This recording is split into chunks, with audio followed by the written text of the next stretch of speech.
नमस्कार मित्रों, अनंत कथा सागर चैनल में मैं डॉक्टर आदित्य पाराशरी आपका फिर स्वागत करता हूं। महाभारत कथाओं की श्रृंखला को आगे बढ़ाते हुए वन पर्व की अगली कथा आपके सामने प्रस्तुत है। जैसा कि मैंने पिछले एपिसोड में बताया कि द्रौपदी भरसक प्रयत्न कर रही थी युधिष्ठिर के अंदर क्रोध को उभारने के लिए, जलाए रखने के लिए, क्रोध की ज्वाला को जलाए रखने का प्रयत्न कर रही थी, और उसी को आगे बढ़ाते हो उन्होंने प्रहलाद और बलि की कथा सुनाई। तो द्रौपदी ने यह कथा युधिष्ठिर को सुनाई थी कि एक बार प्रहलाद, जो सभी धर्मों का रहस्य जानने वाले थे, वो भी एक धर्मराज थे, उनसे उनके पौत्र बलि ने पूछा कि क्षमा और तेज में श्रेष्ठ क्या है, मुझे आप अवश्य बताएं। क्षमा करना ज़्यादा श्रेष्ठ है या बल दिखाना ज़्यादा श्रेष्ठ है? प्रहलाद बोले, ना तो तेज ही सदा श्रेष्ठ है और ना क्षमा ही। वत्स, जो सदा क्षमा करता है उसे अनेकों दोष प्राप्त होते हैं। अब ये देखिए कि जो सिर्फ क्षमा भाव ही रखते हैं, चलो क्षमा कर दो, छोड़ो, बात पे मट्टी डालते हैं, इसको आज की भाषा में यदि कहा जाए तो उन्हें अनेक दोष ही प्राप्त होते हैं। कैसे? उनके भाई, शत्रु और उदासीन व्यक्ति भी उसका तिरस्कार करते हैं। मतलब जिसको किसी से कोई लेना देना नहीं है वो भी तिरस्कार कर देता है। कोई भी उनके सामने नम्रता से व्यवहार नहीं करता, विनय भाव से बर्ताव नहीं करता। इसलिए सदा क्षमा करना विद्वानों के लिए भी वर्जित है। सेवकगण उसकी अवहेलना करके बहुत से अपराध करते हैं। उसका सेवक भी उसके जो है क्षमा भाव का फायदा उठाने की कोशिश करते हैं, यहाँ तक कि मौका पड़ने पर उसका धन भी हड़पने का हौसला रखते हैं। स्वामी का जितना आदर होना चाहिए उतना वो किसी प्रकार करते नहीं हैं। संसार में सेवकों द्वारा अपमान यदि हो तो वो तो मृत्यु से भी अधिक कष्टप्रद है, निंदित है।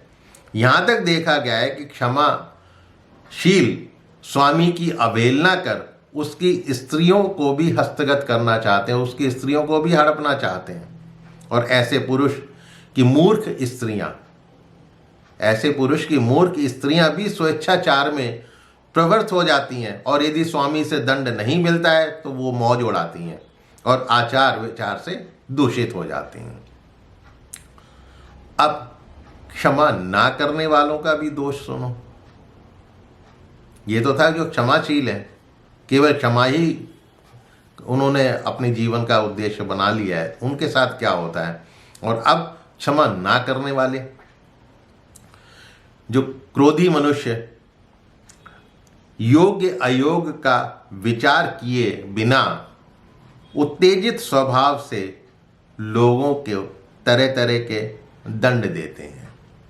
उत्तेजना से व्याप्त मनुष्य मित्रों से विरोध पैदा कर लेता है, उसके अपने ही मित्र जो हैं वो विरोधी बन जाते हैं और अपने ही स्वजनों का वो द्वेष पात्र बन जाता है।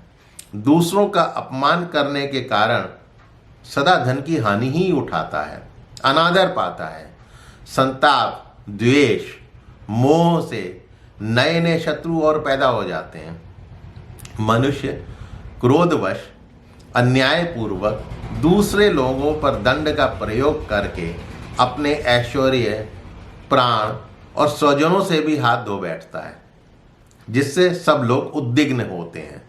उस ऐश्वर्य की प्राप्ति कैसे हो सकती है? उसका थोड़ा भी छिद्र देखकर, उसके अंदर थोड़ी भी कमी देखकर लोग उसकी बुराई करने लगते हैं समाज में। इसीलिए ना तो सदा उत्तेजना का ही प्रयोग करें और ना सर्वदा कोमल बने रहें। समय की आवश्यकता अनुसार कभी कोमल और कभी उग्र बनना पड़ता है। जो मौका देखकर कोमल होता है और उपयुक्त अवसर आने पर भयंकर भी बन जाता है, वही इहलोक और परलोक में सुख पाता है। इसीलिए क्षमा के योग्य अवसर कौन से हैं? अब ये सुनो। कब क्षमा करना चाहिए, कब नहीं करना चाहिए। जिसने पहले कभी तुम्हारा उपकार किया हो, उससे यदि कोई भारी अपराध हो जाए तो भी पहले उसके उपकार का स्मरण करते हुए अपराधी के अपराध को क्षमा कर देना चाहिए। जिन्होंने अज्ञानता से अपराध किया हो, यानी जिनको ज्ञात ही नहीं हो कि यह अपराध है, वो भी क्षमा के योग्य हैं। सभी प्राणियों का एक अपराध तो तुम्हें क्षमा कर ही देना चाहिए। दोबारा अपराध होने पर दंड अवश्य देना चाहिए। भाई कृष्ण ने भी तो शिशुपाल के 100 अपराध क्षमा किए थे वचन के कारण, लेकिन उसके बाद तो उसको दंड ही दिया था। और कोमल और भयंकर यदि देवी को देखा जाए तो माँ दुर्गा जो है माँ के रूप में भी हैं और काली के रूप में भी आ जाती हैं जब क्रोधित होती हैं असुरों का वध करने के लिए। तो क्षमा भाव और उग्रता ये देश, समय और परिस्थितियों को देखकर ही इसका निर्णय जो लेते हैं वही बुद्धिमान होते हैं। मनुष्य कोमल भाव, सामनीति जिसको बोलते हैं, उसके द्वारा उग्र स्वभाव तथा शांत स्वभाव के शत्रुओं का भी नाश कर सकता है। मृदुतापूर्ण नीति को इसलिए श्रेष्ठ समझना चाहिए। देश, काल और अपने बलाबल का विचार करके ही सामनीति का प्रयोग करना चाहिए। उसके बाद आगे द्रौपदी कहती हैं कि धृतराष्ट्र के पुत्र सदा आपका अपकार करने वाले हैं, कौरवों के प्रति क्षमा का अवसर नहीं है, इसीलिए उन पर दंड नीति का प्रयोग कीजिए।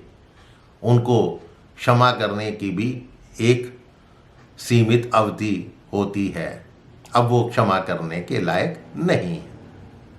तो इस तरह से द्रौपदी पांडवों के अंदर, युधिष्ठिर के अंदर क्रोध की ज्वाला को जलाए रखने की कोशिश करते हुए उन्होंने प्रहलाद और बलि का भी कथा और संवाद सुनाकर यही चेष्टा करी थी।